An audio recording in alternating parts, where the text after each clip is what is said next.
Welcome to the Minoans. They create a unique style that is centered on the island of Crete, which is located right down here in the southern part of the region. We're looking at the southern part of the Aegean region. I think you're going to like their stuff because the style that they make is filled with animation. It focuses on nature, and in particular, it focuses on images of nature in motion. That suggests a kind of sense of enjoyment and perhaps even a love of life.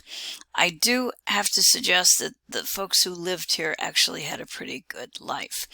They were a leading maritime power, so they had wealth, they had some degree of luxury on the trade routes, so they had international contacts as well. They were also relatively peaceful for this period in time, and I think the reason may be because they were an island, and it offered them some deal of isolation and therefore of protection.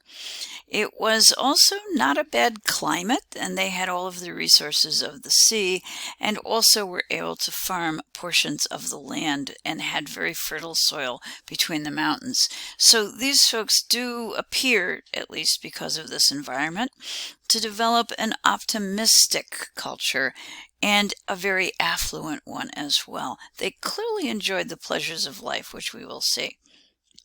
They also produce art for different areas of living than the Egyptians or the Mesopotamians did. The Mesopotamians, think Sumer, fundamentally created objects for the temples of the gods, the homes of the gods, for religious purposes. The Egyptians, however, focused on creating objects for the tomb, for the afterlife. The folks here, the Minoans, instead, seem to create artwork for the living, and some of it is actually for ordinary people, or at least comfortably well-off ordinary people. So it's a part of our everyday world, and that tends to make these objects rather extraordinary.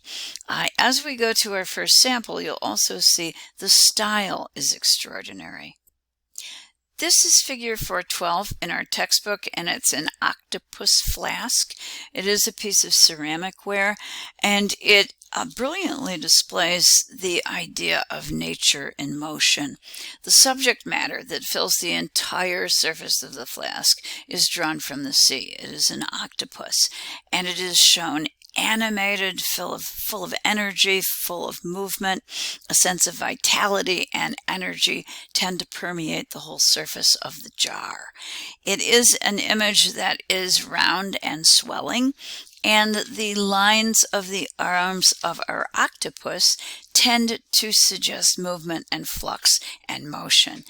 They also embrace the rounded shape of the form, and by doing that, they enhance it. They echo. In other words, they echo the shape of the object that they're filling.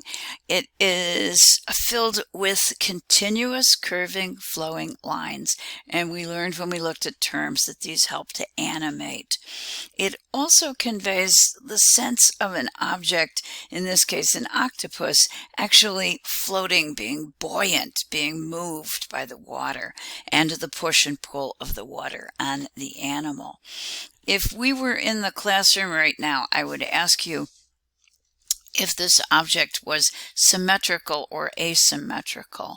And that is a particularly important part of the style. So just for a second, I would like you to think about that.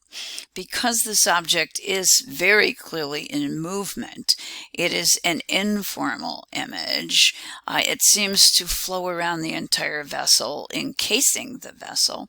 And indeed, it is an asymmetrical object. Most Minoan art is, and the reason for that in part, I think, is that the Minoans did want to give us energized images. Very formal, very static, very symmetrical images along a central axis tend to freeze up energy and movement. So for just a second, I'd like you to go look at my octopus. The axis runs this way through the octopus, and it adds to a sense of energy and movement. If this were a symmetrical creation, it would have run this way, up and down along a formal central axis. And it makes a huge difference the way in which the artist has planned the composition in terms of focusing on asymmetry. Let me give you one or two more examples of the idea of nature in motion by sharing with you a couple of the things that I really enjoy about Minoan creations overall. And one of them is their bathtubs, which we might not ordinarily think of as works of art, but in this case they definitely qualify.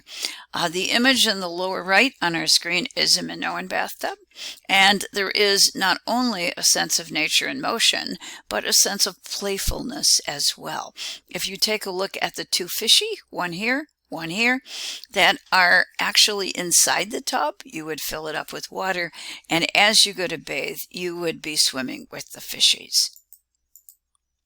This is another example. This is one we have at a museum, Emory University in the United States. And it does show us, again, the sense of movement, of flowing lines. And in particular, with this version, we have the fishy inside. We have the very rim at the top of the bathtub covered with flowing lines, curving lines that echo the sense of ripples on the water, just as the lines on the fishy echo those moving lines we might see in the water. It conveys movement through the outline of the fish, through the repeated curving lines on the fish, and it is also a playful image. In addition to that, and this was a bathtub that could have been workable, that means we have to find some way to drain the water out of it, and you will see a hole right down here, which would have been plugged during the bath itself. But what the artist has done has been to give us a curving line that actually suggests the movement of the water as it would flow out of the bathtub. So energy, images that are charged with movement and animation, and also a kind of playfulness. That is not to say that this doesn't have a serious side as well, because these bathtubs would have been used in life, and then at death they could have doubled as a coffin.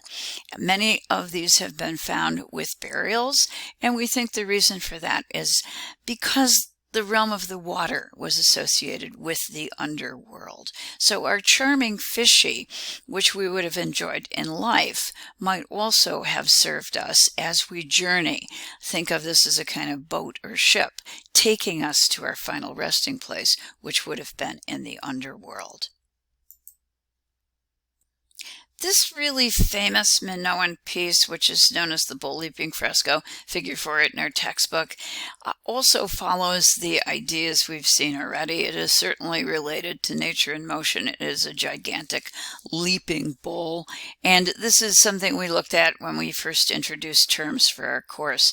But to revisit it, if you go here with the curving and recurving horns of the bull, the sweeping line of the head, the dipping line of the back, the S-curve of the tail, all of that leads our eye very quickly around the surface of the composition. Equally, the belly of the bull creates a continuous moving line, and all four legs of the bull are up off the ground, suggesting an instant in time, perhaps as the bull is charging the person ahead of him. Or in this case, it is a female figure, we believe, that is actually trying to stabilize the bull and hold the horns of the bull. That does take us, I think, to the subject matter that is being depicted. It is a bull leaping ceremony, and we actually think that these took place probably in the open courtyards at the ceremonial centers, the ritual centers, the administrative centers. We'll see a sample of one in a moment. If this is an accurate portrayal, what we're looking at is a male, and we can identify him by his darker skin. This is a convention that was used by the folks in the Aegean as well as the Egyptians, and the reason for it is that the males were out in the sun more than the ladies, so the female figures are identified by slightly lighter skin. In this case, we have two females, one here with her arms up, about to catch the jumper as he leaps over the back of the bull and help him to come down safely to the ground. The other female figure seems to be stabilizing the bull as the male is leaping over the back of this tremendously powerful animal. We do believe that this type of bull leaping took place. We think part of it certainly would have been entertaining, but we also suspect that it would have been ritual in nature, that the bull would have, at the conclusion of the event, probably have been sacrificed, and that the blood of the bull would have been poured into the earth.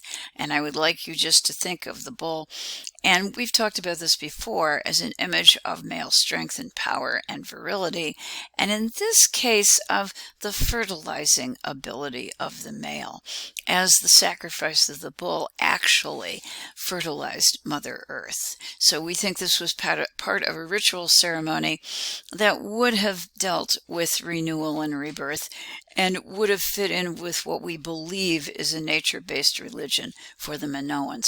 And I say believe again because we do not have much to go on in terms of literature from the ancient Minoans that would help us to interpret their belief system.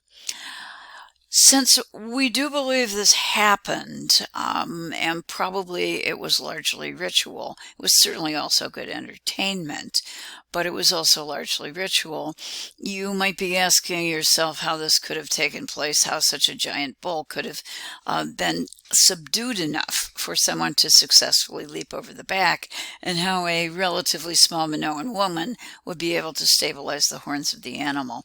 Well, what we suspect is, in fact, that the bull was probably sedated in order for this to take place successfully. This work of art then is important because it's typical of Minoan style. It also is an image that we think reveals Minoan ritual. It's also important because it is a piece that was heavily restored.